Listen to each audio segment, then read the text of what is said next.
আচ্ছা, তোমাদের কতটুকু পড়া হয়েছে আমাকে আগে বলো যে হাইপারটেনশনের ক্লাসিফিকেশন আমরা প্রেগন্যান্সিতে কিভাবে করি। প্রেগন্যান্সিতে হাইপারটেনশনের classification ma'am international society for study of hypertension in pregnancy এর অনুযায়ী ম্যাম 4টা ক্লাসিফিকেশন ম্যাম বলেছিলেন। আচ্ছা, 4টা ক্লাসিফিকেশন, তার মধ্যে কি একটা বলো দেখি। ম্যাম জেস্টেশনাল বলতে হাইপারটেনশন ম্যাম, তারপর প্রিএক্লাম্পসিয়া, একলাম্পসিয়া, আর ম্যাম ক্রনিক হাইপারটেনশন, আর preeclampsia ma'am superimposed on chronic hypertension. Superimposed preeclampsia on chronic hypertension. আচ্ছা, এখন হাইপারটেনশন কখন তুমি বলবা যে হাইপারটেনশন?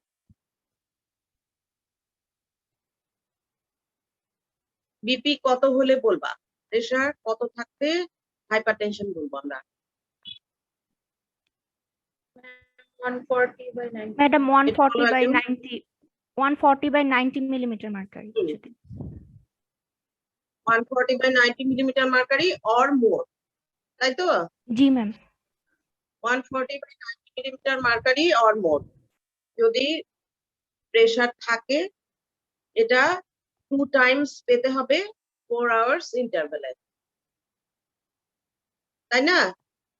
যদি পিপি মোর দেন পিপি 140/90 or more measured 2 times with at least 4 hours interval, 2বার মাপতে হবে। একটা পেশেন্ট তোমার কাছে আসলো, আসার সাথে সাথে তুমি প্রেশার মাপলা, মেপে দেখলা অনেক বেশি, তুমি কি সাথে সাথে তাকে বলে দিবা যে আপনার প্রেশার বেশি, আপনি হাইপারটেনসিভ? কখনোই না। তুমি 4 ঘন্টা পরে তাকে রেস্ট নিতে বলতে হবে, 4 ঘন্টা পরে তাকে আবার প্রেশার মাপতে হবে। ফার্স্ট টাইম যখন তুমি প্রেশার ডায়াগনোসিস করবা, তখন কখনোই একটা মেজারমেন্টে তাকে বলা যাবে না যে সে হাইপারটেনসিভ। তাকে অবশ্যই অ্যাটলিস্ট 2বার মাপতে হবে, সেটা 4 ঘন্টা পরে আবার আরেকবার মাপতে। আচ্ছা, এখন হাইপারটেনশন থাকতে পারে, তার সাথে প্রোটিনিউরিয়া থাকতে পারে। প্রোটিনিউরিয়া কখন বলবো? তখন আমরা বলবো যে presence of protein greater than হলো ma'am 0.3 gram in 24 hours urine. হ্যাঁ, আমরা যদি 24 আওয়ার্স ইউরিনটা কালেক্ট করে যদি আমরা দেখি যে 0.3 গ্রাম প্রোটিন আছে, তখন আমরা তাকে বলবো প্রোটিনিউরিয়া। তাহলে 24 আওয়ার্স ইউরিনটা কালেক্ট করতে হবে, করে তখন 0.3 গ্রাম ইউরিন প্রোটিন যদি আমি পাই টোটাল, তাহলে সেটাকে আমি বলবো প্রোটিনিউরিয়া। অথবা এখন আমি 24 আওয়ার্স ওয়েট করার আমার টাইম নাই, তাহলে আমি কি করব, 0.1 গ্রাম পার লিটার, 0.1 গ্রাম পার লিটার যদি আমি প্রোটিন পাই, তাহলে সেটাকেও আমি প্রোটিনিউরিয়া বলবো। ঠিক আছে? জি ম্যাম। আচ্ছা, এখন জেস্টেশনাল হাইপারটেনশনটা কি? জেস্টেশনাল হাইপারটেনশন কখন বলবো? ম্যাম প্রেগনেন্সিতে যে হাইপারটেনশনটা 2 উইকস এর পরে ডেভেলপ করে, এবং এর আগে ম্যাম নর্মোটেনসিভ এবং মানে নর্মোটেনসিভ ছিল এমন কোন প্রেগনেন্ট লেডি। হ্যাঁ, যদি প্রেগনেন্সি ডেভেলপ করে আফটার 20 উইকস, প্রেগনেন্সির 20 উইকস এর পরে যদি প্রেশার ডেভেলপ করে, তাহলে সেটাকে আমরা বলবো হাইপারটেনশন। যদি ডেভেলপ করে তাহলে সেটাকে আমরা বলবো জেস্টেশনাল হাইপারটেনশন। এখন কারো যদি 20 উইকস আগে থেকে প্রেশার থাকে বেশি, তাকে কি বলবো?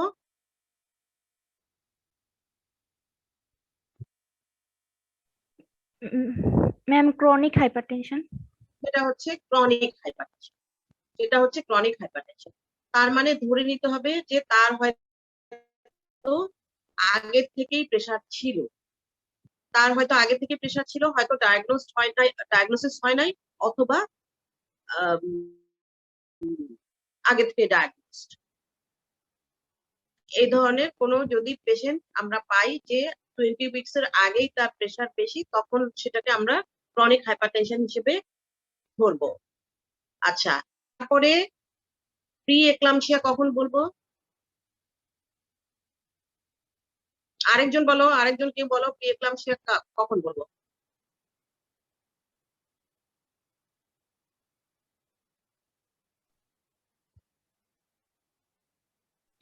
ম্যাম, আমরা যদি হাইপারটেনশন, ইডিমা এবং প্রোটিনুরিয়া পাই, তাহলে আমরা এই ক্রাইটেরিয়া গুলো পাইলে আমরা ওটাকে প্রিএক্লাম্পসিয়া বলবো।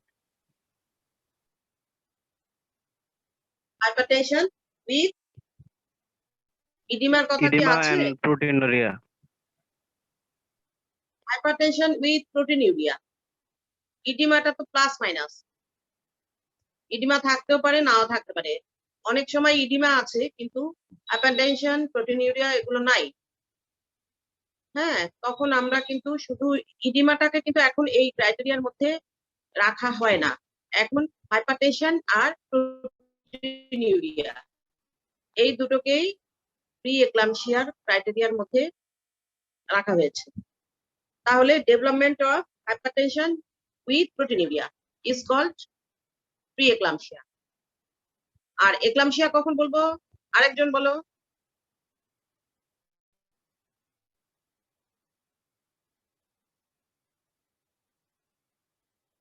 আর কেউ আছো? এই যে Kashem Hamid. When preeclampsia is complicated with generalized seizure, or that is called eclampsia. Eclampsia, হ্যাঁ। তাহলে প্রি এক্লাম্পসিয়ার সাথে যদি কনভালশন থাকে বা সিজার থাকে, তাহলে আমি সেটাকে বলবো এক্লাম্পসিয়া। ঠিক আছে, তাহলে এই কয়েকটা জিনিস ক্লিয়ার। আচ্ছা, হেল্প সিনড্রোম কখন বলবো?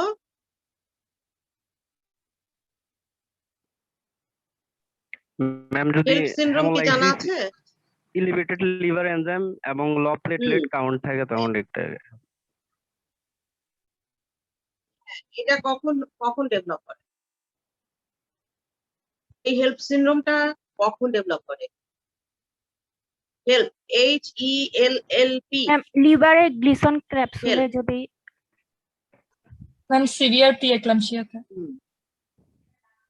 যদি সিভিয়ার প্রিএক্লাম্পসিয়া থাকে, সিভিয়ার প্রিএক্লাম্পসিয়া থাকলে হেল্প সিনড্রোম ডেভেলপ করতে পারে। মাইল্ড থাকলে সাধারণত হেল্প সিনড্রোম ডেভেলপ করে না। আচ্ছা, তাহলে এই জিনিসগুলো মোটামুটি তোমরা ক্লিয়ার। এখন একজন বলো যে প্রোটিন প্রিএক্লাম্পসিয়ার ডেফিনিশনটা ক্লিয়ার করে একজন বলো দেখি। Ma'am, preeclampsia is a multi-system disorder of unknown etiology characterized by development of hypertension to the extent of 140 by 90 millimeter of mercury or more, with proteinuria after 20 weeks of gestation in a previously normotensive and non-proteinuric woman. তাহলে এটা কি? এটা হলো একটা multi system disorder. ঠিক আছে, এটা হলো একটা মাল্টি সিস্টেম জি, ma'am. ডিসঅর্ডার। তোমরা কি দেখতে পাচ্ছ স্ক্রিনে? স্ক্রিনে জি ম্যাডাম, দেখতে পাচ্ছি। ক্লাসিফিকেশনটা দেখতে পাচ্ছ? ম্যাম, স্ক্রিন দেখতে পাচ্ছি, কিন্তু ম্যাম আর একটু বড় করলে ভালো হতো। বড় করব। জি ম্যাম, এইবার ঠিক এটা আছে। আমি এইমাত্র পড়লাম। ঠিক আছে, আমি এইমাত্র যেটা পড়ালাম, hypertension, proteinuria, gestational hypertension, preeclampsia, eclampsia, HELLP syndrome, chronic hypertension superimposed preeclampsia আর এক্লাম্পসিয়া। এই মাত্র আমি যেটা পড়ালাম সেটাই।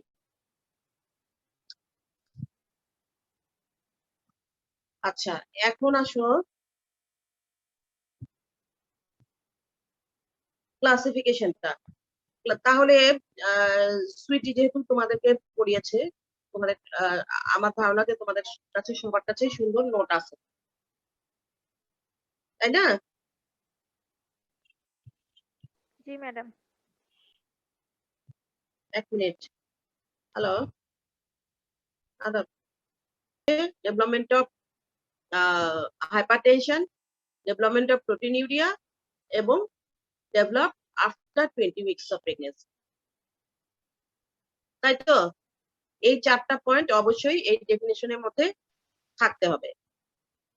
এখন আচ্ছা, তোমরা ক্রনিক হাইপারটেনশনের কয়েকটা কজ বলতে পারবা? ক্রনিক হাইপারটেনশন কখন থাকে? যদি ma'am renal chronic renal disease যদি থাকে, তারপরে ফিওক্রোমোসাইটোমা, থাইরোটক্সিকোসিস, অ্যাসিলিতে এরকম এগুলোতে থাকতে পারে।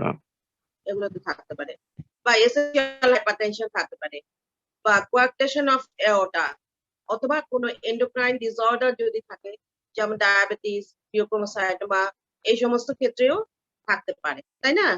এগুলো হচ্ছে ক্রনিক হাইপারটেনশনের কজ। এখন এই ক্রনিক হাইপারটেনশন যদি কারো থাকে আগে থেকেই, তার উপরে যদি প্রেগনেন্সি হয়, প্রেগনেন্সিতে গিয়ে যদি তার আবার প্রিএক্লাম্পসিয়া ডেভেলপ করে, তখন সেটাকে আমরা কি বলবো? Superimposed preeclampsia or eclampsia on chronic hypertension. ঠিক আছে? আচ্ছা, এখন বলো প্রোটিনিউরিয়া। আমরা জানলাম যে প্রিএক্লাম্পসিয়ার ক্রাইটেরিয়া। প্রিএক্লাম্পসিয়া ক্রাইটেরিয়ার মধ্যে একটা আছে প্রোটিনিউরিয়া। প্রোটিনিউরিয়াকে আমরা আবার কিছু ক্লাসিফিকেশন আছে, যেমন ট্রেস কখন বলবো, কখন 1+, 2+, 3+, কখন বলবো, এগুলো তোমাদের জানা আছে। কখন বলবো বলো দেখি? 4 আওয়ার ইউরিনারি প্রোটিন যদি মোর দেন 30 মিলিগ্রাম থাকে, এটাকে আমরা 1+ বলবো, এটা ক্লাউডি হয়। যদি 300 মিলিগ্রাম থেকে 1 গ্রাম যদি হয়, তখন সেটাকে আমরা 2+ বলবো। তখন টেস্ট টিউবে ইউরিন নিলে নিচের দিকে 1/3 শক্ত একটা সেডিমেন্ট পড়বে।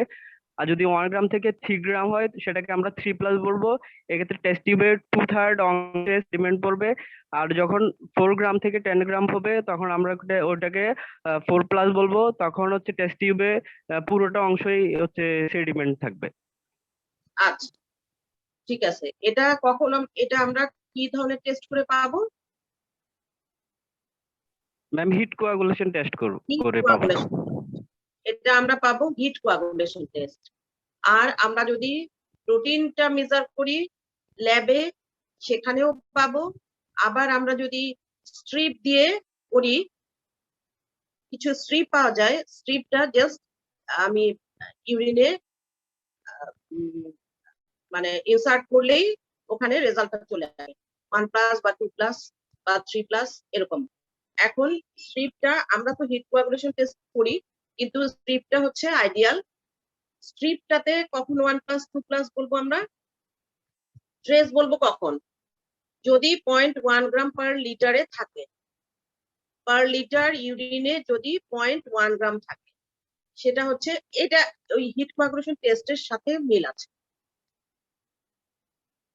কিন্তু এটা স্পেসিফিক্যালি তোমাকে স্ট্রিপ টেস্ট যদি বলে, তখন তোমাকে এই জিনিসটা জানতে হবে। দেখো, 0.1 গ্রাম পার লিটার যদি থাকে, তাহলে সেটা ট্রেস।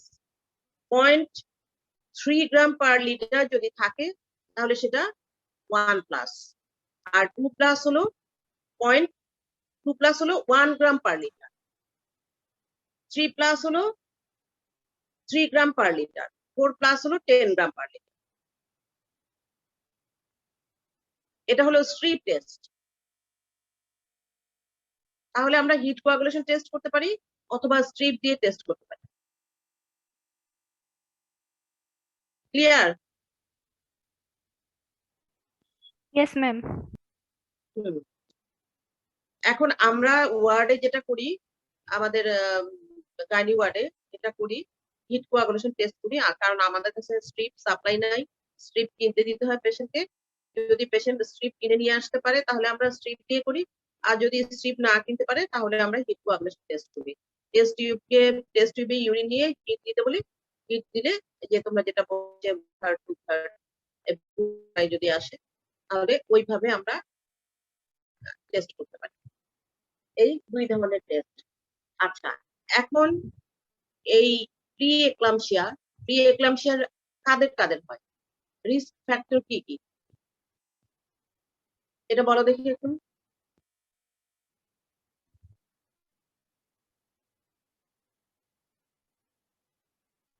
বলো। ম্যাম, যাদের ফ্যামিলি হিস্ট্রি আছে এরকম ইয়েতে বেশি হয়, অবেসিটি যাদের আছে, তারপর প্রাইমারি গ্র্যাভিড যাদের বেশি হয়, প্রি এক্সিস্টিং ভাস্কুলার ডিজিজ যদি থাকে, থ্রম্বোফিলিয়া যদি থাকে, তারপর প্লাসেন্টাল অ্যাবনর্মালিটি যদি থাকে, যেমন হাইপার প্লাসেন্টোসিস, প্লাসেন্টাল ইসকেমিয়া, এগুলো যদি থাকে তাহলে হইতে পারে ম্যাম। তারপরে হচ্ছে আহ, আহ, এগুলোই বলছিল ম্যাম। ম্যাম মাল্টিপল প্রেগনেন্সি বা মোলার প্রেগনেন্সি, তারপর পলিহাইড্রোমোনিয়াস, ওগুলোর জন্য হতে পারে ম্যাম। পলিহাইড্রামিয়াস। আচ্ছা, তাহলে বলো যে প্রাইমারি গ্র্যাভিডাদের বেশি হয়, যারা প্রাইমারি তাদের বেশি হয়। তারপরে যদি ফ্যামিলি হিস্ট্রি থাকে, যেমন কোন পেশেন্ট তার মায়ের প্রি-এক্লাম্পসিয়া ছিল, তাহলে তারও হওয়ার একটা পসিবিলিটি থাকে। তাহলে ফ্যামিলি হিস্ট্রিটা ইম্পর্টেন্ট, বা ফ্যামিলি হিস্ট্রিতে যদি হাইপারটেনশন থাকে তাহলে সেখানেও প্রি-এক্লাম্পসিয়া হওয়ার পসিবিলিটি বেশি থাকে। প্লাসেন্টাল অ্যাবনর্মাল মধ্যে যেটা টুইন হতে পারে, অথবা প্লাসেন্টোসিস হতে পারে, প্রেগন্যান্সি হতে পারে, এগুলো কেন, অথবা ডায়াবেটিস হতে পারে। এখানে প্লাসেন্টা টুইন, যেমন টুইনে কি হয়, কোরিয়নিক ভিদাই অনেক বেশি, তাই না, প্লাসেন্টা অনেক বড় হয়, অ্যামনিওটিক ফ্লুইডটা বেশি থাকে। অ্যামনিওটিক ফ্লুইড বেশি থাকে, অ্যামনিওটিক ফ্লুইড তো বেশি হবে যদি প্লাসেন্টা বড় থাকে, তাহলে অ্যামনিওটিক ফ্লুইড এমনিতেই বেশি থাকবে, কারণ এই সেলগুলো থেকেই তো ফ্লুইডটা সিক্রেশন হয়, তাই না। অ্যামনিওটিক ফ্লুইডটা আসে কোথা থেকে? জি ম্যাম, সেল গুলো থেকে আসে ট্রফোপ্লাস্ট।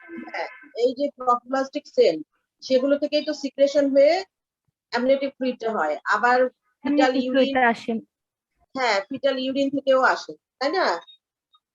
এক মিনিট,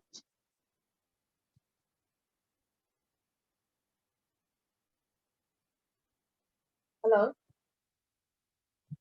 ওয়ালাইকুম সালাম।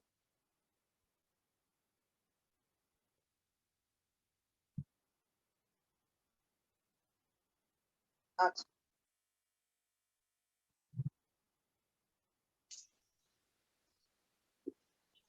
হুম হুম।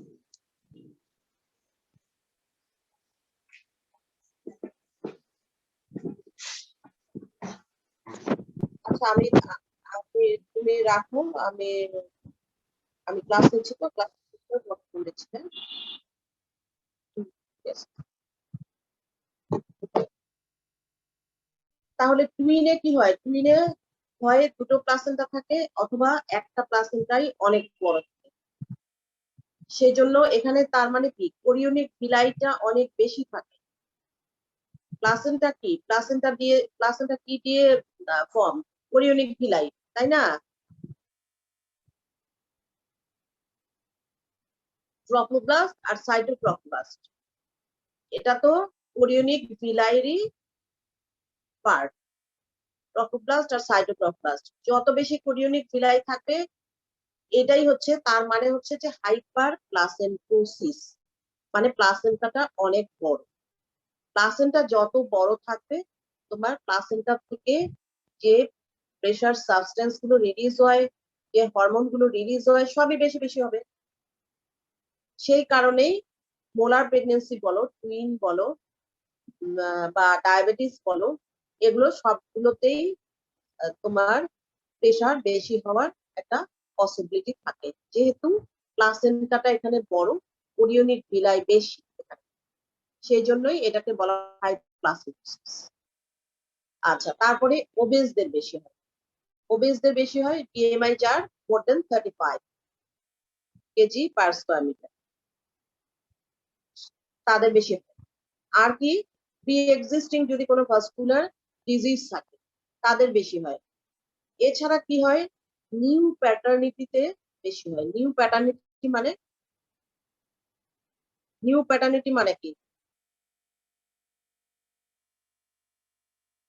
মানে ম্যাম যদি নতুন করে কনসিভ করছে এরকম নতুন ফার্স্ট করে টাইম।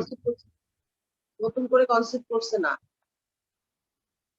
একটা হাজবেন্ড মারা গেছে অথবা ডিভোর্স হয়ে নতুন আরেকজনের সাথে বিয়ে হওয়ার পরে যদি কনসিভ করে, নিউ প্যাটার্নিটি।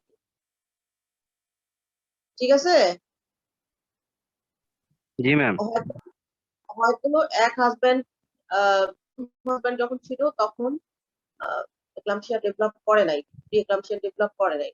নেক্সট যখন আরেকটা বিয়ে হলো তখন সে কনসিভ হলো, তখন হয়তো ডেভেলপ করতে পারে। এখানে কজটা হচ্ছে প্যাটার্নাল কজ, নট ম্যাটার্নাল। এখানে নতুন আরেকটা অ্যান্টিজেন আসে, ফিটাসটা তো একটা অ্যান্টিজেন, তাই না?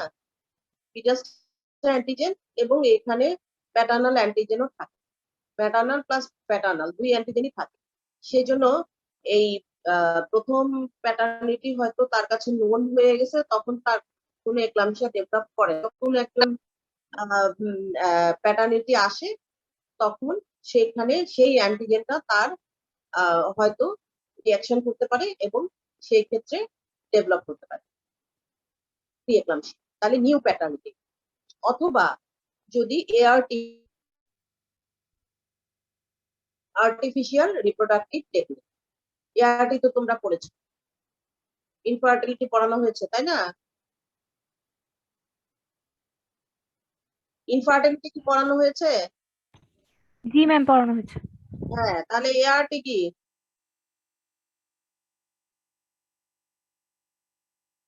এআরটি কি জিনিস, পারবা না কেউ? Artificial rupture of artificial reproductive technique. Artificial reproductive technique তার মানে হলো, যদি আমরা আইভিএফ করি, in vitro fertilisation, test tube baby যেটা বলি আমরা, সেটা হচ্ছে আর্টিফিশিয়ালি। নর্মাল ন্যাচারাল ওয়েতে যদি কনসিভ না করে তখন আমাদেরকে আর্টিফিশিয়ালি ফার্টিলাইজেশন করতে হয়, সেটাই হলো আর্টিফিশিয়াল রিপ্রোডাক্টিভ টেকনিক। ঠিক আছে, এই আর্টিফিশিয়াল রিপ্রোডাক্টিভ টেকনিকে যে টেস্ট টিউব বেবি বা আরো অনেক প্রসিডিউর আছে, শুধু এই যে টেস্ট টিউব তা নয়, আর্টিফিশিয়াল ইনসেমিনেশন করতে পারি আমরা, সেই যে কোনোটাতেই হোক আর্টিফিশিয়ালি যদি কিছু করা হয় সেক্ষেত্রেও তোমার প্রি এক্লাম্পসিয়া হওয়ার একটা পসিবিলিটি থাকে, এরা হাই রিস্ক থাকে। ঠিক আছে, এরপরে আসো থ্রোম্বোফিলিয়া। থ্রোম্বোফিলিয়াতেও তোমার প্রি এক্লাম্পসিয়া ডেভেলপ করতে পারে। তাহলে রিস্ক ফ্যাক্টর কি কি জিজ্ঞেস করলে এই কয়েকটা বলতে হবে। আচ্ছা, এখন ইটিওলজিটা কি, কেন এখানে ডেভেলপ করে, হাইপারটেনশন কেন ডেভেলপ করে, আর তোমার কেনই বা প্লাসেন্টা থেকে সার্কুলেশন পায় না, ইটিওলজিটা কি বলো দেখি একজন, কত জানো? ম্যাম নর্মাল প্রেগন্যান্সিতে ম্যাম সিনসাইটেড ট্রোফোব্লাস্ট আমাদের ট্রোফোব্লাস্ট থেকে সাধারণত ইউট্রাইন স্পাইরাল আর্টারিটাকে ইনভাইট করে, যার জন্য টিউনিকা মিডিয়া রিপ্লেসড হয়ে যায় এবং মার্ক ডাইলেটেশন হয়ে যে ব্লাড ফ্লোটা বেড়ে যায়। কিন্তু ইন কেস অফ প্রিক্লাম্পসিয়াতে মানে ইনঅ্যাডিকুয়েট ট্রোফোব্লাস্টিক ইনভার্সন হয়ে যায়, যার জন্য সেখানে প্রেশারটা অনেক বেশি ক্রিয়েট হয় এবং ব্লাড প্রেশারটা আর কি এক্ষেত্রে বেড়ে যায়। আবার হচ্ছে প্রোস্টাগ্ল্যান্ডিনের ক্ষেত্রে ম্যাম এক্ষেত্রে থ্রম্বোক্সান A2 প্রোডাকশনটা আসলে বেড়ে যায় প্রোস্টাসাইক্লিনের তুলনায়। আর একটা হচ্ছে যে অ্যাঞ্জিওটেনসিন 2টা আসলে ডিস্ট্রয়েড হয়ে যায়, মানে ডিস্ট্রয়েড হতে পারে না অ্যাঞ্জিওটেনসিনের কারণে, যার জন্য ব্লাড প্রেশারটা একটু বেড়ে যায় মার্কলি। আচ্ছা, তাহলে এখানে মূল জিনিস কি? ম্যাডাম সিনসাইটোট্রোপোব্লাস্টের এখানে মূল কথা হলো যে এন্ডোথেলিয়াল ডিসফাংশন হয় আর ভ্যাসোস্পাজম, এই দুটোই হচ্ছে মূল কথা। এন্ডোথেলিয়াল ডিসফাংশন হয় আর ভ্যাসোস্পাজম, ভ্যাসোস্পাজমের জন্য প্রেশারটা বেড়ে যায়, আর এন্ডোথেলিয়াল ডিসফাংশনের জন্য সব অর্গান গুলো এফেক্টেড হয় এবং সার্কুলেশন ঠিকমতো পায় না। এই দুটোই হলো মূল কথা, তাই তো? তোমার কথা অনুযায়ী তো তাই দাঁড়াচ্ছে। জি ম্যাম। হ্যাঁ, তাহলে এই যে ভ্যাসোস্পাজম বা প্রেসার বেড়ে যাচ্ছে, কি জন্য বাড়ছে? প্রেসার বাড়ায় কারা, কমায় কারা? ভ্যাসো কনস্ট্রিকশন কারা করে, ভ্যাসো ডাইলেটেশন কারা করে? বলো। ভ্যাসোস্পাজম কারা কারা করলো? ম্যাডাম ভ্যাসো স্প্যাজম ম্যাম থ্রম্বোক্সান করে, থ্রম্বোক্সান A2 আর ভ্যাসোডাইলেশন। জি ম্যাম। আর ভ্যাসোডাইলেশন করবে প্রোস্টাসাইক্লিন অ্যাঞ্জিওটেনসিন 2। জি ম্যাম। থ্রম্বোক্সান A2 আর অ্যাঞ্জিওটেনসিন, এই মোট কথা হলো প্রোস্টাগ্ল্যান্ডিনের একটা ইমব্যালেন্স হয়। ইমব্যালেন্স। জি ম্যাম। প্রোস্টাগ্ল্যান্ডিনের একটা ইমব্যালেন্স হয়। ভ্যাসোডাইলেটর সাবস্টেন্স এখানে কি কি?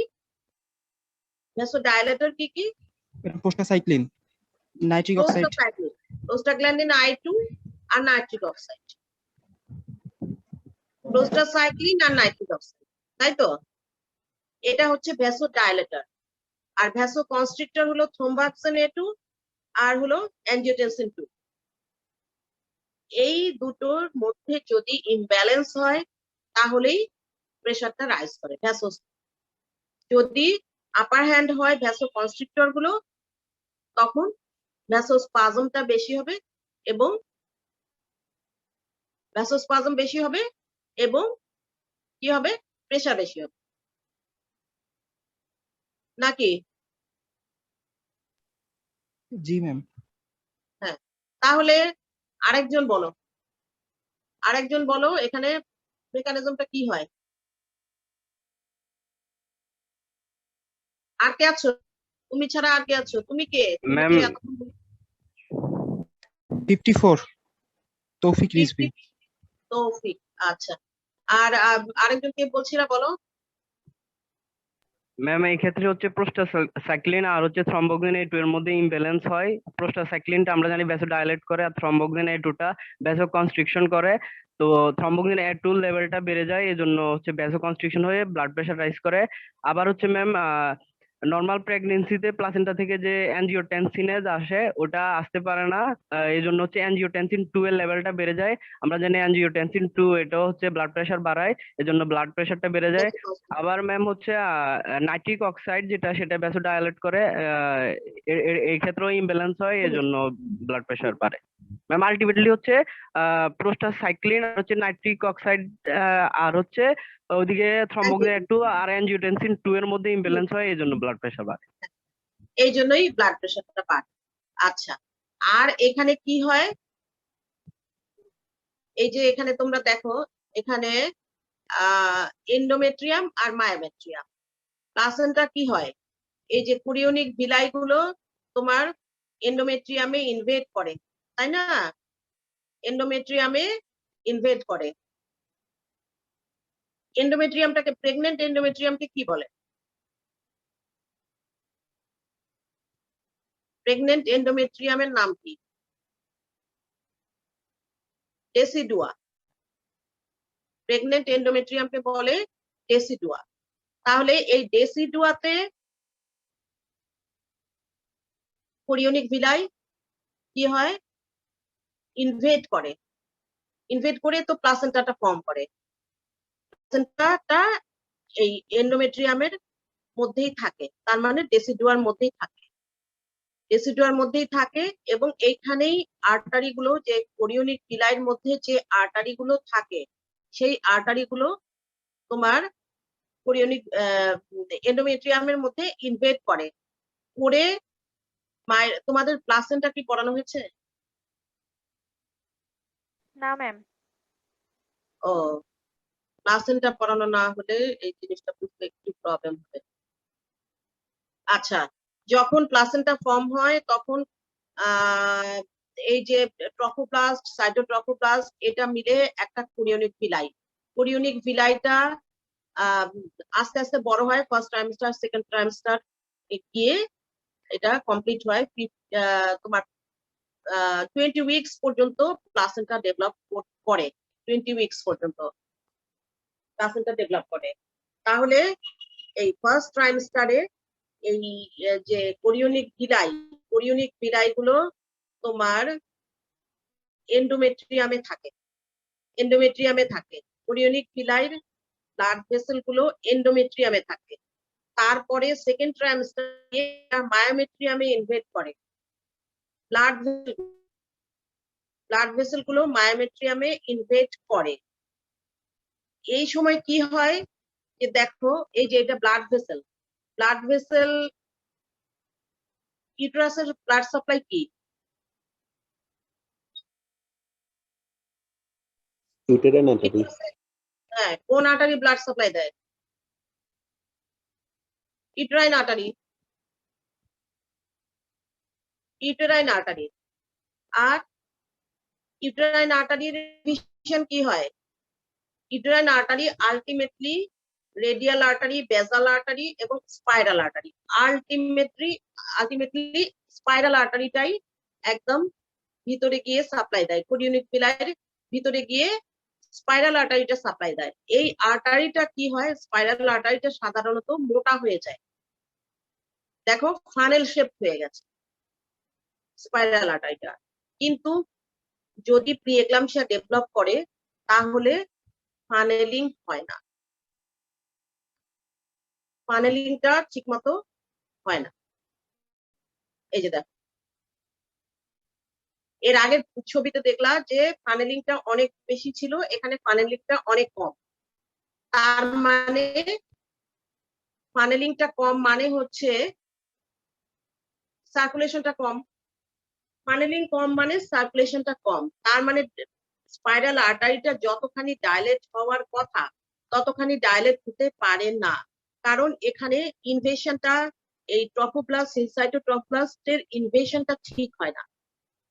সেই কারণেই এটা স্পাইরাল আর্টারিটা ঠিক মতো ডাইলেট করতে পারে না এবং সাপ্লাই দিতে পারে না, ব্লাড সাপ্লাইটা ঠিক মতো দিতে পারে না। এখন ব্লাড সাপ্লাই যদি দিতে না পারে তাহলে প্লাসেন্টা থেকে সার্কুলেশন বাচ্চা কম পায়, এবং কম পেলে যা যা হবে আইইউটিআর, এবং আলটিমেটলি বাচ্চা আগেই প্লাসেন্টা ম্যাচিউর হয়ে যায় এবং প্রিটার্ম লেবার এগুলো ডেভেলপ করে। ঠিক আছে? জি ম্যাডাম। হ্যাঁ, তাহলে এখানে কি হয় যে ফার্স্ট ট্রাইমেস্টারে আমাদের প্লাসেন্টার যে ব্লাড সাপ্লাই, এই যে স্পাইরাল আর্টারির সার্কুলেশনটা ঠিক থাকে ফার্স্ট ট্রাইমেস্টার, কিন্তু সেকেন্ড ট্রাইমেস্টারে গিয়ে দেখা যায় যে এই যে আর্টারিয়াল সাপ্লাইটা, স্পাইরাল আর্টারিটা ঠিক মতো ইনভেট করতে পারে না। স্পাইরাল আর্টারিটা মায়োমেট্রিয়ামে ঠিক মতো ইনভেট করতে না পারার কারণে স্পাইরাল আর্টারিটা ডাইলেট হতে পারে না, এবং ডাইলেটেশন না হলে সার্কুলেশনটা কম। এটা হচ্ছে মূল কথা।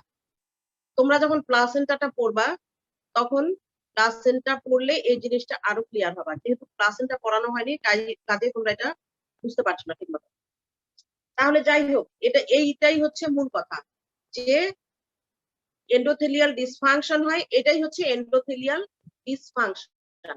এন্ডোথেলিয়ামটা যদি ঠিকমতো ডাইলেট না করে তাহলে আর্টারিটা ডাইলেট হতে পারবে না। সেজন্যই এটাকে বলা হচ্ছে এন্ডোথেলিয়াল ডিসফাংশন। একটা গেল এন্ডোথেলিয়াল ডিসফাংশন, আর একটা হচ্ছে ভ্যাসোস্পাজম। এই দুইটাই হচ্ছে ইটিওলজি, এই দুইটাই হলো মূল কজ প্রি এক্লাম্পসিয়া। তাহলে আমরা এই দুই কারণে যত এফেক্ট বডিতে, এই যে এটা বলা হলো মাল্টি সিস্টেম ডিসঅর্ডার, তাহলে মাল্টি সিস্টেম ডিসঅর্ডার যদি হয় এটাই হচ্ছে মূল কজ। প্রত্যেকটা অর্গানে, যেমন এখানে কি কি অর্গান ইফেক্টেড হয়, মেইনলি কোন কোন অর্গান ইফেক্ট হয়? Ma'am kidney, brain, heart, lung, liver. তাহলে কিডনিতে কি হয়? ম্যাম কিডনিতে প্রোটিনুরিয়া হয়, ইডিমা হয়। সার্কুলেশন কম হয়, প্রোটিনিউরিয়া হয়। কেন প্রোটিনিউরিয়া হয়? Due to endothelial damage. এই যে এন্ডোথেলিয়াল ড্যামেজ, যেহেতু ভ্যাসোস্পাজম হচ্ছে, ভ্যাসোকনস্ট্রিকশন হচ্ছে, ভ্যাসোস্পাজম হচ্ছে, এন্ডোথেলিয়াম গুলো প্রেসার সাবস্টেন্সের কারণে এন্ডোথেলিয়াল ড্যামেজ হচ্ছে। এন্ডোথেলিয়াল ড্যামেজ হলে কি হবে? প্রোটিনটা বের হয়ে আসবে, সেই জন্য প্রোটিনিউরিয়া হচ্ছে। ইডিমা কেন হয়? নর্মাল প্রেগন্যান্সিতে ইডিমা কেন হয়? ম্যাম এন্ডোথেলিয়াল সেল ইনজুরি হয়, যার কারণে পারমিবিলিটি বেড়ে যায়, যার কারণে ইন্ট্রাভাস্কুলার প্রেসারটা বাড়ে, ফ্লুইড বেরিয়ে আসে এবং ইডিমা হয়। ইডিমা হয়। আচ্ছা, আর নর্মাল প্রেগন্যান্সিতে ইডিমা কেন হয়? এখানে বুঝলাম এন্ডোথেলিয়াল ডিসফাংশন হয়, ক্যাপিলারি পারমিবিলিটি বেড়ে যায়, সেই জন্য তোমার ইডিমা হয়। কিন্তু নর্মাল প্রেগন্যান্সিতে কেন? ম্যাডাম হিমোডাইলেশনের কারণে, হিমোডাইলেশন মানে প্লাজমাটা বেড়ে যায় নর্মালের তুলনায়, আর তার সেই অনুযায়ী আরবিসিটা অতটা বাড়ে না, এই জন্য। হিমোডাইলেশন হয়, সেটা ঠিক আছে। এছাড়া এখানে সোডিয়াম রিটেনশন হয়, তাই না? কারণ কারণ কি? হরমোন, ইস্ট্রোজেন, প্রোজেস্টেরন, এই হরমোন গুলো কি করে? সোডিয়াম রিটেনশন করে। আর সোডিয়াম রিটেনশন হলে এক্সট্রাসেলুলার ফ্লুইড বেড়ে যাবে, ইডিমা হবে। তাহলে নর্মাল প্রেগন্যান্সিতে যেটুকু ইডিমা হয় সেটুকু তো নর্মাল, কিন্তু এখানে আরো বেশি ইডিমা হয়, ইউজুয়ালি হয়। এখন ইডিমাটাকে অত বেশি ইম্পর্টেন্স দেওয়া হয় না। ইডিমা থাকতেও পারে, নাও থাকতে পারে, বা ইডিমা নর্মালি থাকতে পারে, প্রিএক্লাম্পসিয়ার জন্যই যে ইডিমা সেটা নাও হতে পারে। কাজেই ইডিমা হলে কি কারণে হয়? এন্ডোথেলিয়াল ইনজুরির জন্য হয়। আচ্ছা, প্রত্যেকটা অর্গানই এই এন্ডোথেলিয়াল ইনজুরির কারণে আর ভ্যাসোস্পাজমের কারণে এফেক্টেড হচ্ছে, এটাই হচ্ছে এখানে মূল কথা। আর আর কি হয়? হার্টে কি হয়? ম্যাম হার্টের ক্ষেত্রে হার্ট ফেলিওর হয়। হ্যাঁ, হার্ট লাঙে ফেলিয়ার ওই হ্যাঁ বলো। ম্যাম লাংসের ক্ষেত্রে পালমোনারি ইডিমা হয়, লিভার হেল্প সিনড্রোম হতে পারে, রেটিনার ক্ষেত্রে লিভারে রেটিনাল ভ্যাসোস্পাজম হয়ে ব্লাইন্ডনেস হতে পারে, বায়োকেমিক্যাল ক্ষেত্রে ম্যাম ইউরিয়া বেড়ে যায়, ব্লাড ইউরিয়া, নাইট্রোজেন বেড়ে যায়, ইউরিক অ্যাসিড বেড়ে যায়, আর ব্লাড কোয়াগুলেশন সিস্টেমে ডিসেমিনেটেড ইন্ট্রাভাস্কুলার কোয়াগুলেশন হতে পারে। আচ্ছা, ঠিক আছে, গুড, খুব সুন্দর বলছো। আচ্ছা, প্রেসারের ক্ষেত্রে আরেকটা কথা, এই যে আমরা বললাম যে প্রেসার 140/90, এটা অথবা তার চেয়ে বেশি যদি থাকে তাহলে আমরা বলবো যে হাইপারটেনশন। কিন্তু এখানে আরেকটা কথা আছে, যেমন যদি ম্যাম সিস্টোলিক, থার্ড হ্যাঁ ম্যাম যদি 15 মিলিমিটার মার্কারি যদি মানে বেড়ে যায়, যদি ডায়াস্টোলিক প্রেসার আর হলো যে নোন প্রেসারের থেকে, আর সিস্টোলিক প্রেসার যদি ম্যাম 30 মিলিমিটার মার্কারি বেড়ে যায়, তাহলেও ম্যাম হবে। যদি প্রিভিয়াস প্রেসার থেকে 30 মিলিমিটার মার্কারি যদি সিস্টোলিক প্রেসার বাড়ে, আর 15 মিলিমিটার মার্কারি যদি ডায়াস্টোলিক প্রেসার বাড়ে, তাহলে কিন্তু আমরা তাকে হাইপারটেনশন বলবো। এই কথাটা কিন্তু মাথায় থাকতে হবে, কারণ অনেকেরই দেখা যায় যে প্রেসার দেখা যাচ্ছে তোমার 120/80 বা 90, এক্ষেত্রে তুমি তখন ভাববা যে কেন এখানে, এটা তো প্রেসার নর্মাল, কিন্তু এটা নয়। তার হয়তো আগে 90 ছিল, 90/60 বা 90/50 এরকম ছিল প্রেসার আগে। তাহলে এখন সিস্টোলিকটা যদি 30 বাড়ে, ডায়াস্টোলিকটা যদি 15 বাড়ে, তাহলেও আমরা তাকে প্রিএক্লাম্পসিয়া বলবো, এবং তার সাথে হাইপারটেনশন বলবো, এবং তার সাথে যদি প্রোটিনিউরিয়া থাকে তখন আমরা তাকে প্রিএক্লাম্পসিয়া বলবো। প্রি-এক্লাম্পসিয়া ক্লাসিফিকেশন কি? ম্যাম এটাকে আমরা দুইটা ক্লাসিফিকেশন করি, একটা হচ্ছে মাইল্ড প্রি এক্লাম্পসিয়া আর হচ্ছে severe pre eclampsia. Mild pre eclampsia বলি যদি systolic blood pressure at or above 140 এবং diastolic blood pressure at or above 90 millimetre mercury থাকে, but less than 160 over 110 millimetre mercury. দুইবার আমরা মেজার করব ম্যাম, দুইবার মেজার করে আমরা দেখবো। আর প্রোটিনিউরিয়া এক্ষেত্রে হচ্ছে মোর দেন 300 মিলিগ্রাম থাকবে, বাট হচ্ছে 5 গ্রামের কম থাকবে 24 আওয়ার্সে। আর সিভিয়ার প্রি-এক্লাম্পসিয়া বলবো আমরা যদি ম্যাম ব্লাড প্রেশার 300 মিলিগ্রাম কোথায় থাকবে? কতটুকু ইউরিনে থাকবে? ম্যাম 24 আওয়ার্স ইউরিনে থাকবে। 24 আওয়ার্স ইউরিন। হ্যাঁ, জি ম্যাম। আচ্ছা। জি ম্যাম। সিভিয়ার প্রি-এক্লাম্পসিয়া বলবো ম্যাম ব্লাড প্রেশার যদি at or above 160 over 110 millimetre mercury হয়, প্রোটিনিউরিয়া যদি হচ্ছে এট অর অ্যাবাভ 5 গ্রাম হয় ইন 24 আওয়ার্স ইউরিনে। এরপর ম্যাম যদি ভিজুয়াল ডিস্টারবেন্সেস থাকে, রেটিনাল হেমোরেজ বা পেপিলোইডেমা থাকে, পালমোনারি ইডিমা যদি থাকে, severe epigastric pain, oliguria, Intra-uterine growth retardation, thrombocytopenia syndrome, ma'am এগুলার যে কোনো একটা যদি ফুলফিল করে তাহলে ওটাকে আমরা সিভিয়ার প্রি-এক্লাম্পসিয়া বলবো। আচ্ছা, ঠিক আছে, গুড। আচ্ছা, এখন তাহলে মোটামুটি তোমাদের এগুলো পড়ানো হয়ে গেছে। এখন অ্যালার্মিং সাইন কোনগুলো? Ma'am Alarming sign. যদি হেডেক থাকে, ম্যাম স্লিপ স্লিপ থাকে, ডিমিনিশ ইউরিনারি আউটপুট থাকে, ম্যাম যদি 400 মিলিমিটার এর কম থাকে 24 আওয়ার্সে ইউরিন আউটপুট, এবং এপিগ্যাস্ট্রিক পেইনটা যদি থাকে ম্যাম, আর আই এর যদি কিছু সিমটম থাকে যেমন ma'am blurring of vision, scotomata, dimness of vision, complete blindness, এগুলো থাকলে ম্যাম অ্যালার্মিং সিমটম। যদি কোনো পেশেন্ট এসে তোমাকে বলে যে তুমি যদি প্রেশার বেশি পাও, তখন তাকে অবশ্যই জিজ্ঞেস করতে আপনার কি চোখে ঝাপসা লাগছে বা আপনার কি পেইন হচ্ছে। যদি তার বা নশিয়া থাকতে পারে, ভমিটিং থাকতে পারে, এপিগ্যাস্ট্রিক পেইন থাকতে পারে, আর ব্লারিং অফ ভিশন থাকতে পারে, এই কয়েকটা জিনিস যদি থাকে, তুমি অ্যালার্ম, কিসের অ্যালার্ম? Alarming sign. তার মানে কি কিসের অ্যালার্ম দিচ্ছে তোমাকে? Ma'am severe pre-eclampsia severe pre-eclampsia তো সিমটম। এটা হচ্ছে ম্যাম impending হসপিটালাইজড করতে হবে।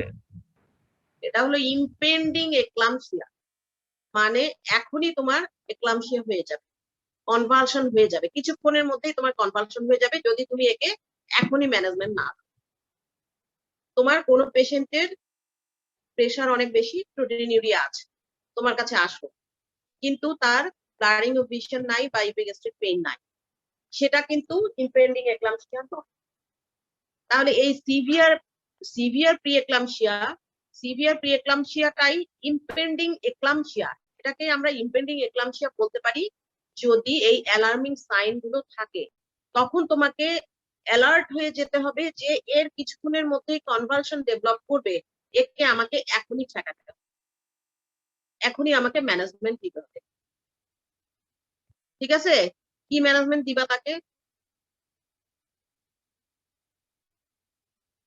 এক্লাম্পসিয়ার ম্যানেজমেন্ট কি, বা সিভিয়ার প্রি-এক্লাম্পসিয়ার ম্যানেজমেন্ট কি? ম্যাম ম্যানেজমেন্টটা আমরা মানে এই ক্ষেত্রে ডোমিসিলিয়ারি ম্যানেজমেন্টের স্কোপ নাই, আমাদেরকে পেশেন্টকে হসপিটালাইজড করে হচ্ছে ম্যানেজমেন্ট দিতে হবে সিভিয়ার কেসে। হসপিটালাইজেশন করতে হবে, এটাই তো ম্যানেজমেন্ট। হসপিটালাইজেশন করতে হবে, তারপর হসপিটালে গিয়ে কি করতে হবে? Ma'am rest on the left lateral পজিশনে রেস্ট নিতে হবে ম্যাম। তারপর এন্টি হাইপারটেনসিভ দিব ম্যাম। ম্যাম এন্টি হাইপারটেনসিভের মধ্যে ম্যাম আলফা মিথাইল ডোপা দিব, বা ল্যাবেটালল দিতে পারি, বা নিফেডিপিন দিতে পারি, বা হাইড্রোলাজিন দিতে পারি, বা ডায়াবেটিক্সও ম্যাম দিতে পারি ম্যাম। এগুলা বিভিন্ন স্টেপ ওয়াইজ দিব আর কি। তারপর ম্যাম ডায়েটটাকে এডিকুয়েট প্রোটিন দিব, সল্ট ইনটেকটা মানে পারমিট করব, মানে হসপিটালাইজ করে। এগুলো তো তুমি প্রি-এক্লাম্পসিয়ার ম্যানেজমেন্ট করবা। মাইল্ড প্রিক্লামশিয়াতেও হতে পারে এই ম্যানেজমেন্টটা, সিভিয়ার প্রিক্লামশিয়াতেও হতে পারে। কিন্তু যখন তোমার অ্যালার্মিং সাইন গুলো থাকবে যে তুমি বুঝতে পারছো যে কিছুক্ষণের মধ্যেই তার এক্লামশিয়া ডেভেলপ করে যাবে, তখন তুমি কি দিবা? এগুলো তো দিবাই, তার সাথে কি দিবা? Magnesium sulphate. প্রিভেন্টিভ ডোজে ম্যাগনেসিয়াম সালফেট দিতে হবে। প্রিভেনশন অফ কনভালশন যাতে না হয়, এটার প্রিভেনশনের জন্য আমি ম্যাগনেসিয়াম সালফেট দিব। জি ম্যাম। ঠিক আছে, এটাই হচ্ছে ইম্পেন্ডিং এক্লামশিয়া বা severe preeclampsia with alarming sign. Severe preeclampsia with alarming sign, এটা যখন থাকবে তখনই আমরা এটাকে ইম্পেন্ডিং এক্লামশিয়া বলছি। কারণ ইম্পেন্ডিং এক্লামশিয়া কথাটার মানে হলো যে এখনই এক্লামশিয়া হয়ে যাবে। তাহলে সেই ক্ষেত্রে আমি প্রিভেন্টিভ ডোজে ম্যাক্সালফ দিতে পারি। আচ্ছা, আর এক্লামশিয়া ম্যানেজমেন্টের মধ্যে ম্যাম প্রিভেন্টিভ ডোজটা কত? প্রিভেন্টিভ ডোজ আমরা যেটা দেই, তোমরা ম্যাক্সালফের কি দুটো ডোজ করেছো? জি ম্যাম, লোডিং ডোজ পড়েছে। হ্যাঁ, Maintenance শুধু আমরা dose ও লোডিং পড়েছি। ডোজটা দিই, শুধু লোডিং ডোজটা দিই। ডোজ হচ্ছে শুধু লোডিং ডোজটা। আচ্ছা ম্যাম। এখানে আইভি এবং আইএম দুটো আছে না, আইভি ম্যাক্সালফ এবং আইএম ম্যাক্সালফ জি ম্যাম। দুটোই আছে। তাহলে আমরা এখন ন্যালেপসিন পাওয়া যায়, বাজারে, সেটা দেই। সেটা দেওয়াটা অনেক ইজি। সেটা একটা বোতলে তোমার 4 গ্রাম থাকে, 100 ml বা 4 গ্রাম থাকে। সেই 4 গ্রাম আমরা রানিং দিয়ে দিই, রানিং ডোজে দিয়ে দিই। তারপরে আবার 2 গ্রাম দেই 12 ড্রপ পার মিনিট। তারপরে নেক্সট 6 গ্রাম আবার 6 ড্রপ পার মিনিট। আচ্ছা, এটা এত বেশি তোমাদের ডোজ না, এইভাবে না জানলেও চলবে। তোমরা জাস্ট এটা জেনে রাখো যে প্রিভেন্টিভ ডোজে আমরা দিতে পারি, সেটা শুধু লোডিং ডোজটা দিলে আমরা কনভালশনটাকে প্রিভেন্ট করতে পারবো। আর যদি এক্লামশিয়া ডেভেলপ করেই যায়, তখন আমরা কি দিই? ম্যাম এক্লামশিয়া যদি ডেভেলপমেন্ট করে তখন ওইটাকে আমরা দেখি যে পেশেন্ট কি লেবারে আছে নাকি লেবারে নাই। যদি লেবারে থাকে তখন আমরা দেখি ফিট কন্ট্রোলড আছে নাকি নাই। যদি অ্যান্টি কনভালসেন্ট দেওয়ার 6 থেকে 8 ঘন্টার মধ্যে কনভালশনটা কন্ট্রোল হয়ে যায়, ওইটাকে আমরা বলি ফিট কন্ট্রোল। আর যদি না হয় তো তখন বলি হচ্ছে ফিট নট কন্ট্রোল। যদি ফিট কন্ট্রোল হয় তখন আমরা দেখি যে বেবিটা কি ম্যাচিউর বেবি নাকি প্রি ম্যাচিউর বেবি নাকি ডেড বেবি। যদি ম্যাচিউর বেবি হয় তাহলে আমরা প্রোস্টাগ্ল্যান্ডিন জেল দেই, অথবা যদি দরকার পড়ে তাহলে এআরএম অক্সিটোসিন দেই, দিয়ে হচ্ছে ডেলিভারি করি। আর যদি প্রি ম্যাচিউর বেবি হয় তখন আমরা স্টেরয়েড থেরাপি দেই, দিয়ে হচ্ছে আইসিইউ সেটআপ আছে এরকম নিউনেটাল কেয়ার মানে এস্টাবলিশড হসপিটালে আমরা ডেলিভারিটি করানোর চেষ্টা করি যদি বেবিটা প্রি ম্যাচিউর থাকে। আর যদি ডেড বেবি হয়ে যায় তখন আমরা হচ্ছে এক্সপালশনের জন্য ওয়েট করব, অথবা লেবার ইন্ডাকশন দিয়ে হচ্ছে ডেলিভারি করিয়ে নিব। আর যদি ফিট কন্ট্রোল না থাকে তখন আমরা এআরএম বা অক্সিটোসিন দিয়ে হচ্ছে ভ্যাজাইনাল ডেলিভারি করব, অথবা ম্যাম সিজারিয়ান সেকশন করব। আর যদি পেশেন্ট লেবারে থাকে তখন আমরা এআরএম সাথে হচ্ছে 10 ইউনিট অক্সিটোসিন দিব, আইএম বা আইবি দিয়ে হচ্ছে ডেলিভারি করাবো, অথবা সিজারিয়ান সেকশন করব যদি হচ্ছে রিপিটেড ফিটস হয়, অথবা হাইপারটেনশন যদি কন্ট্রোল না থাকে, অথবা অবস্টেট্রিক যদি কোনো ইন্ডিকেশন থাকে তখন আমরা সিজারিয়ান সেকশন করে ম্যাম ডেলিভারি করব। আচ্ছা, কিন্তু তুমি তো ফিটটাই কন্ট্রোল করলা না, তুমি ডেলিভারি করাচ্ছ, ঠিক আছে, কিন্তু তার আগে তো তোমাকে ফিট ম্যাম কন্ট্রোল করতে হবে, তাই ফিট না? কন্ট্রোলের জন্য ম্যাগনেসিয়াম সালফেট থেরাপি দিব। তাহলে সেই কথাটাই তোমাকে আগে বলতে হবে জি ম্যাম, যে জি আমি আগে ম্যাক্সালফ দিয়ে ফিটটাকে কন্ট্রোল, তারপর আমি স্পেসিফিক ম্যানেজমেন্টে যাব। এই এক্লামশিয়ার ম্যানেজমেন্টের মধ্যে কয়েকটা কথা খুবই ইম্পর্টেন্ট, সেগুলো কি কি বলো? কি কি? Ma'am general management, control of convulsion, general ম্যানেজমেন্টটা খুব ইম্পর্টেন্ট। কি জেনারেল ম্যানেজমেন্ট?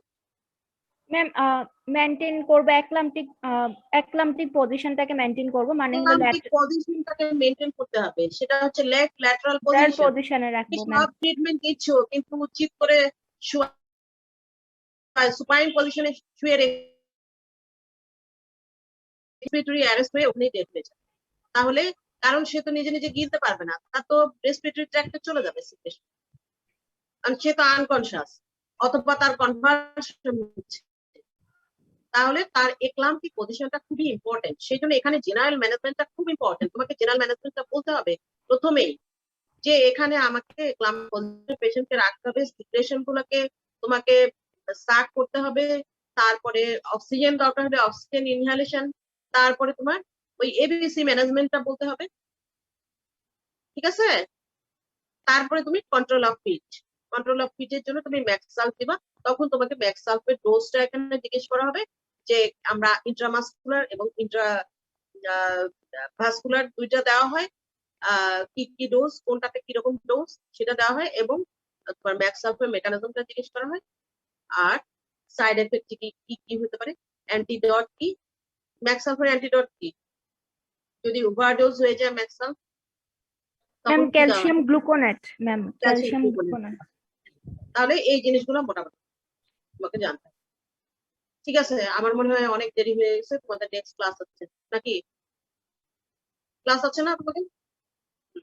আচ্ছা আচ্ছা, তাহলে তোমাদের কোন টপিকসটা পড়ানো হয়নি সেটা বলো তো। পার্টোগ্রাফ আর আর বাকি গুলো কি পড়ানো হয়ে গেছে? জিডিএম পড়ানো হয়েছে? ডায়াবেটিস? না ম্যাম পিপিএইচ পড়ানো হয় নাই ম্যাম, পিপিএইচ পিপিএইচ পড়ানো হয়নি। আচ্ছা, আর ডায়াবেটিস পড়ানো হয়নি। ঠিক আছে, তাহলে আমার অপসের আর দুই একটা টপিক আমি শেষ করে তখন গাইনিতে তোমাদের কি কি পড়ানো হয়েছে? টিউবি, ফাইব্রয়েড এগুলো পড়ানো হয়েছে? ম্যাম ফাইব্রয়েড হয়েছে, ডিইউবি হয়নি। টিউবি হয়নি। আচ্ছা ঠিক আছে, নেক্সট ক্লাস আছে তোমাদের। Thank you.